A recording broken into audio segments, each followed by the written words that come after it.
Good morning. I hope you're all doing great.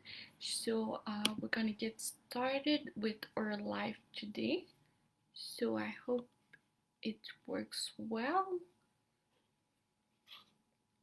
All right. So, today we're gonna discuss about an healthy mind and a healthy body. More specifically, we're gonna discuss physical activity and sleep. So, we're gonna get started. Before we start with the physical activity, I want to know what you know about it. I want to know what is the average time that would be optimal for physical activity. So, I'm going to send a question for you to answer.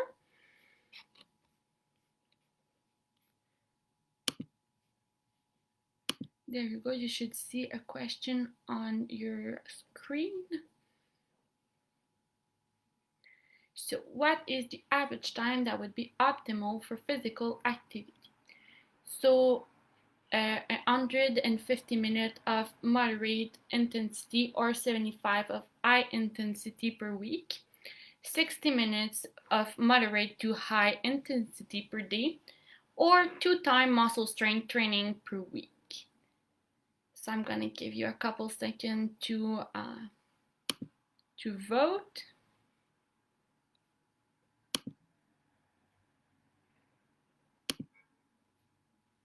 So you still can vote. Alright, so I'm gonna show the result. Actually, this was a pretty trick question since all answers are good. So actually, the first one is, what would be good? So 150 minutes of moderate intensity or 75 of high intensity per week.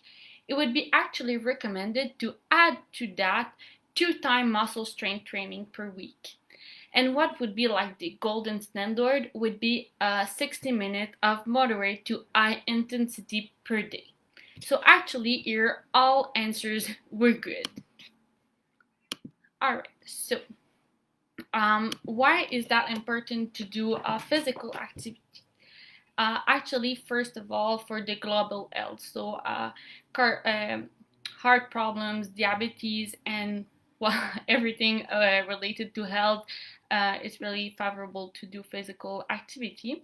On the psychological side, it helps decrease anxiety and depression, since it helps with increasing your mood because of the endorphins that physical activities provide. So it's also a really good way to connect. So like we discussed at our first Facebook Live, connecting with others is pretty beneficial. So all of that together, physical activity is really good for you. Also, it has been shown that sometimes with physical restrictions, it can be harder to practice physical activity. On that side, well, I encourage you to discuss with your health practitioner, because in a lot of cases, doing physical activity in your ability, so let's say less impact or less intensity, can still be pretty good for your disease or your limitation. So I would really encourage you, if you have any limitation, to discuss it with your health practitioner, because overall for your health it is pretty helpful to do physical activity. I also know that in a lot of cases it is pretty hard to get the motivations to get started. We have a lot to do in a day, and sometimes physical activity isn't our first thing in our schedule. So I'm gonna ask you a quick question about that, to know what are your tips and tricks to motivate yourself to do physical activity. So right now you should see a question, and you should be able to comment your answer if you want to. So, does anyone have a tip or trick to motivate themselves to do physical activity?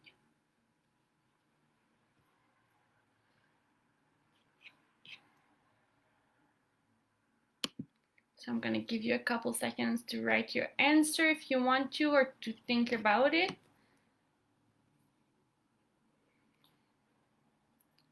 All right.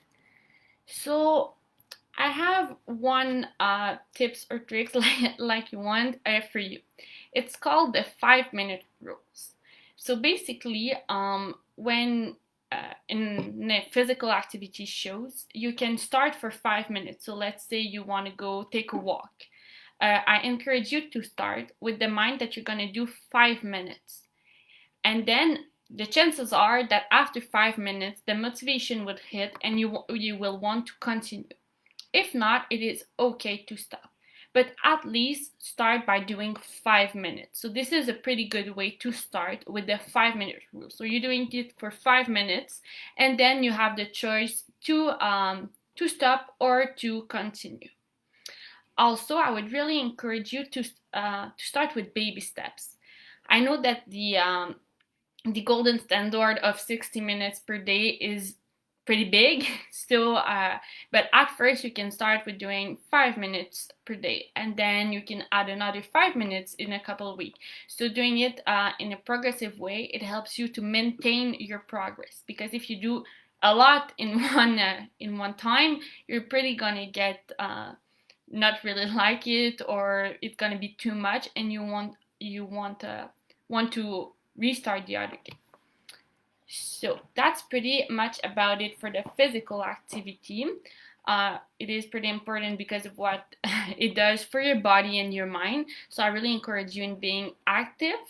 So that being said, I also want to know, what are your favorite physical activities? So I'm just gonna send you the question here.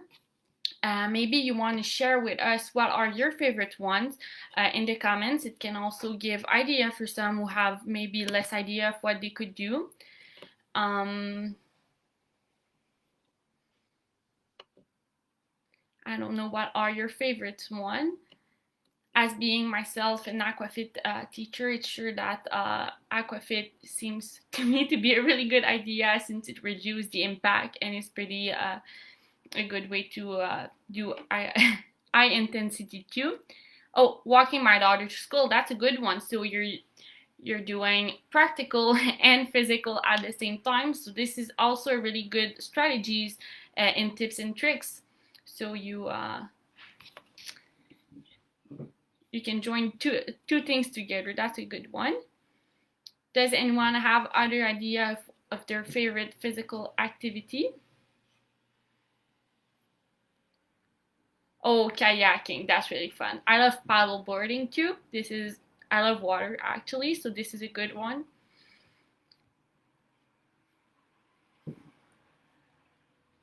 So yeah, also doing things you love. Maybe you can try a lot of things, because when you love it, it becomes easier to do it. So that's really good too. So I'm gonna close that question. All right, and we're gonna get to sleep. It's a more complicated thing a bit, so we're gonna have more time to discuss it. So to open the subject, I'm gonna come with a small question. So there we go. I activate the sondage. Is it normal to observe a decline in sleep duration? So is that a myth or a reality that we observe decline sleep in sleep duration? So I'm gonna give you the time to answer.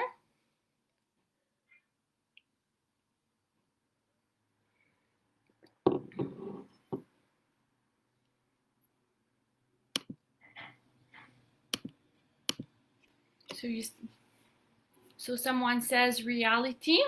So I'm gonna give you a couple more minutes to answer. A couple seconds. So is it true or not?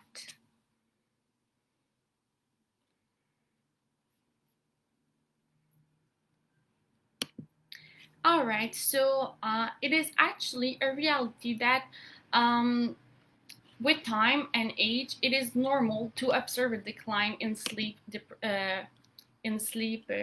duration. Actually, young adults have an average sleep time of 6.5 hours to 8.5.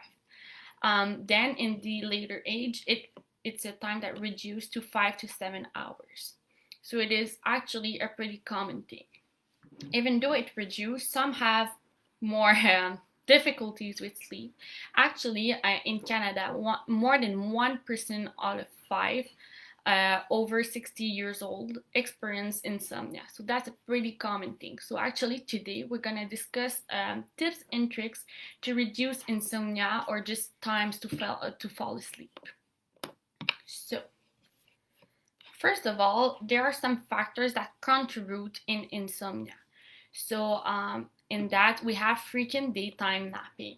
So daytime napping can be pretty helpful since you have maybe smaller nights, but when it impacts your sleep at night, maybe you're doing too much daytime napping. So if you have trouble sleeping at night, it would be recommendable to not do napping because it costs you your sleepiness for night.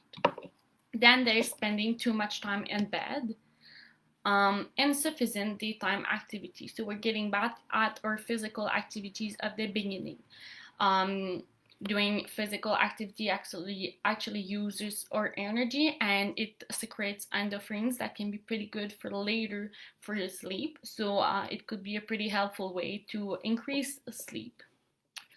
Actually, it's good, but not at night. So late night, evening exercise can be hurtful for your sleep because it's getting you like on a high if you want. So we don't want that just before sleep. Excess caffeine. So even though coffee is really, really, really good, it's not really beneficial to drink some before sleep. So maybe keep that for the morning. Also, evening alcohol consumptions. I know it's pretty common to think that alcohol helps fall asleep, but actually it deprives the quality of sleep. So it's not a really good way to fall asleep. Then we have a late heavy dinner. Since your digestive system is going to be all about digesting, it can be pretty hard to fall asleep. Then there's watching television or engaging in other stimulating activities at night. So I would recommend that you watch TV more in the morning or in the afternoon, and maybe you can keep reading for night, or doing crosswords or doing activities that doesn't use like blue lights or things like that. Also, when we have insomnia, it can become pretty an anxiogene situation. So anxiety and anticipation of poor sleep can actually cause poor sleep. So when I'm like, oh no, it's been 2 nights that I haven't slept, I really, really need to sleep. Well, that's going to create anxiety, and you're going to keep thinking about it, and it's going to impact your sleep. So it's not really a good thing. And then there's clock watching. So many of us have a clock in the room, but watching the clock and then being like, oh, it's late, I really have to sleep, I have things in the morning tomorrow. Well, that creates anxiety, and it actually impacts negatively the sleep. So I wouldn't recommend that. So since we went through a lot of things that can be hurtful for the sleep, I actually have some helpful instruction that comes with that can help. So a really, really important thing is to develop a sleep ritual. So it's like a ritual that's going to indicate your mind, your body that, oh, it's time for bed, I have to prep myself to be sleepy. So it's a really good thing to integrate in your routine. Like most of us have a routine morning. Well, it's pretty helpful to have one at night. So it can be a 30 minutes relaxations before bedtime, taking a hot bath 90 minutes before bedtime. So all of that can help induce sleep in your body. Also, you have to make sure that the bedroom is restful and comfortable. So maybe use curtains to make sure that you don't have other distractions, or whatever not restful can be in your bedroom. Also, it is really, really important to go to bed only when you're sleepy. So when we talked about anxiety, that can develop when you pass a lot of time in your bed. Actually, after 30 minutes max, if you're not sleeping, it's better to get up go do something else, which is relaxing, not watching TV or doing physical activity, but maybe read a book or something, and wait until you're sleepy to get back to bed.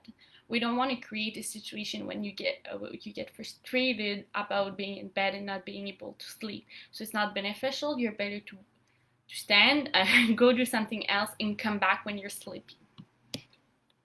So it's also really important to only use the bedroom for sleep and sex. So the bedroom shouldn't be for anything else. Well, our brain associate the room with what we do in it. So if you're, let's say, always watching TV in your room, well, when it's gonna be time for sleep, maybe your brain's gonna be like, oh, it's time for TV, so I don't need to sleep. And then you can have trouble getting asleep. So room only for sleep and sex. So that being said, it's recommended that you only sleep in your room. So that also goes for daytime naps. It's really important that you sleep in your room. So we don't want to be like, oh, when I sleep on the couch, I really sleep better, or it's easier to fall asleep, because when you're gonna get to bed and it's gonna be harder to sleep, and be, oh, it's because I'm in my bed, so I have to get on the couch, which creates another thing. So we really want to keep sleeping in the bedroom. So and again, if you cannot fall asleep, get back to your bedroom only when you're sleeping. So I'm sorry. Relaxation therapy. So that can be really helpful to induce sleep. So there's one thing that's called progressive muscle relaxation. So that helps your body induce sleep. So what it is actually, it's to tensing and then relaxing each muscle group. So you can be in your bed, or maybe if it takes you a lot of time to do it, I would recommend that you do it in another room of the house, anywhere actually, just not in the bedroom. It's too long, because we remember that more than 30 minutes in bed before bedtime, it's not good. So you can tense every muscle. So you can start with your feet, then your legs, and you can go with your arms, and one muscle group at a time. You're tensing really hard, so like you want to be a rock. And then you're relaxing. So with when you expire your breath, so you tense and then you relax your muscle with each muscle group. So that helps induce relaxation in your body, and it can be pretty helpful since it's gonna relax your body then and occupy your mind too. So it can induce sleep. Also, there's guided imagery that can be helpful. You can also try listening to relaxation music. So listening to music, well, not party music or singing music, but relaxing music can be helpful, because sometimes when we're asleep, when we're in bed and we're not sleeping, is that our mind is going over a lot of things. So listening to music can help because it occupied your mind. So while you're doing that, or you're doing the muscle relaxation, or whatever else you can help you be sleepy, your mind is occupied, so it doesn't go all over a lot of things, and it helps induce sleep. So if you're the kind of person that goes over a lot of thoughts before sleep, I would really recommend progressive muscle relaxations, as well as music. Also, you can try to focus your thought on something. So you can count, you can focus on your breath, to really, and not allowing yourself like to think about a lot of things, because that's what keeping you more awake. So that could be really helpful. That being said, it's sure that there's medication if you still have problems. That's some behavioral and relaxation that can help, but sometimes the sleep problem can be more deep. So of course, if it continues even though you make some change, I would recommend that you talk with your health practitioner, because sometimes it's something a bit more deeper that could help. That could be help with medications or with a psychologist or whatever help you need. So if it's a problem that is persistent and it comes a lot and it really impacts your daytime activities, I would really recommend that you talk about it with your health practitioner, because there's things that we can do. So that being said, there's medication that you can use and that you probably know of, which is melatonin. So about melatonin, I'm gonna ask you some questions. So first of all, we often see, oh, I can sleep, take a melatonin. So, oops, there we go, activate a switch. So, a question, is melatonin truly efficient? Yes, it is efficient. No, it's not. Or, good question, I have no idea. So you can vote.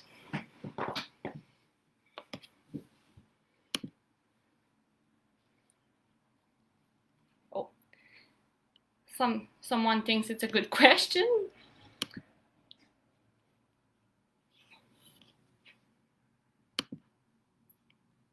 So I'm gonna give you a bit more time to vote.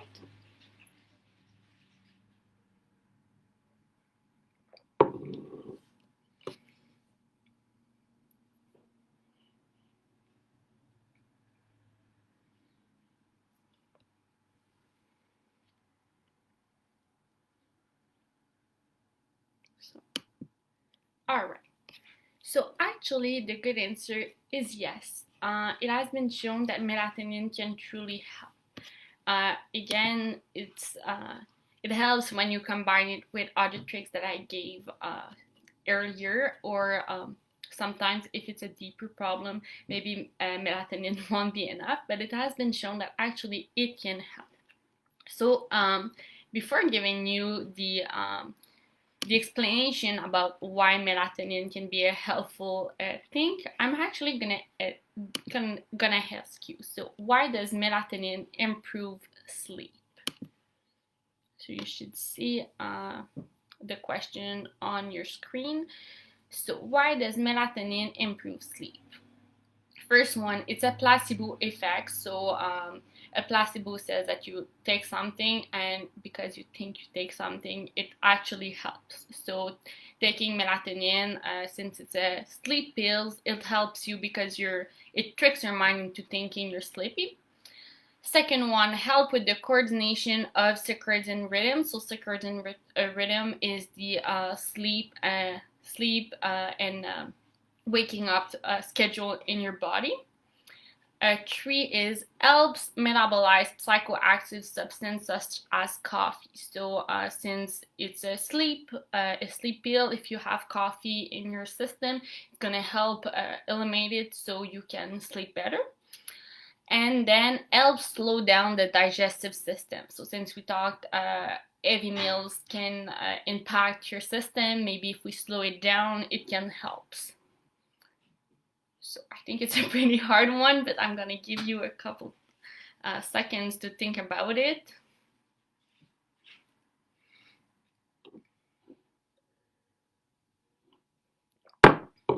I know I tricked you with the first one when all answers were good, but in this one, only one answer is good. So I'm gonna help you, so you can vote. Only one answer in all of those 4 are good.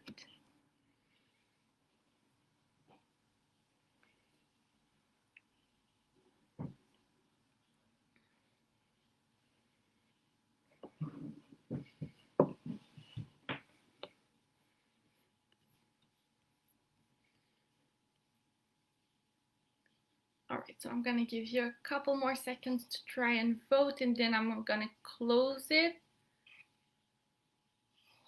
So 5, 4, 3, 2, 1. Alright, I'm closing it.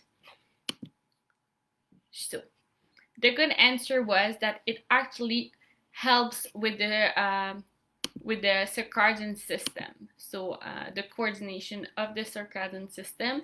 So why is that? So actually, melatonin is something that we already have in our brain. It's something that is natural. So maybe if you've seen the bottle, um, it's all natural because we already have it.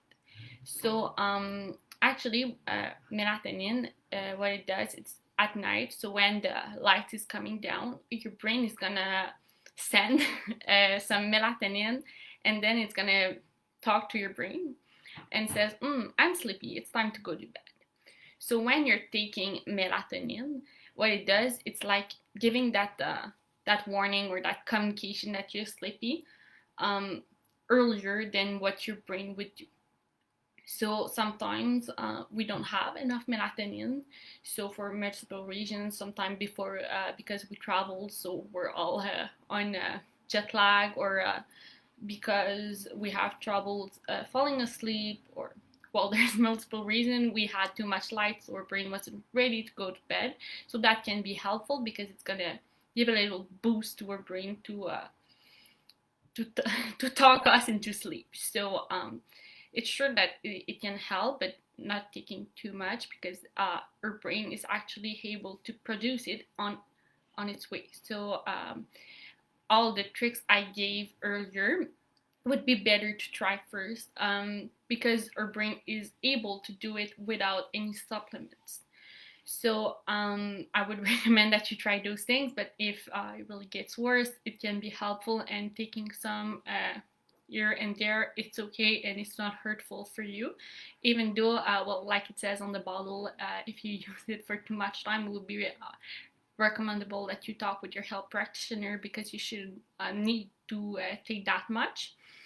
That being said, you can find two types of melatonin. So I'm just gonna go quick over that before we close the live, because it's pretty important. So there's one is actually a supplement of melatonin, and the other one is actually it's blocking the receptors of that like catches the melatonin. So sometimes, so the first one actually puts more melatonin in your brain, and the other one is blocking things in your brain that makes the melatonin more accessible for your brain to assimilate. So those are two types you can use. The first one is the more common one, but the second one can also help. But if you have any more questions, I'm not a pharmacologist, so I really encourage you to ask them and talk about your sleep problem, because there are some solutions. Also, taking some tea, there is some tea that can help with that, because taking some hot drinks can help. So that's also a solution. So if you have any sleeping problem, I really encourage you in doing some changes in your sleep schedule, making time to do a schedule for sleep, avoid napping during the day, because your body needs to feel the need to sleep. Don't stay too much time in bed. That would be really my biggest recommendation. When we get frustrated about not sleeping, we often need to turn and turn around in her bed, and that doesn't help at all. Actually, it just makes it worse and worse for the other nights after. So really go up. It won't impact more your sleep than staying in your bed. So get up, go do relaxing activities, and just get back to bed when you're sleepy. And then in last in last recourse, you can use some meds, or some natural meds like melatonin to help. That being said, I really wish you a good week, and I'm gonna see you next week. Bye.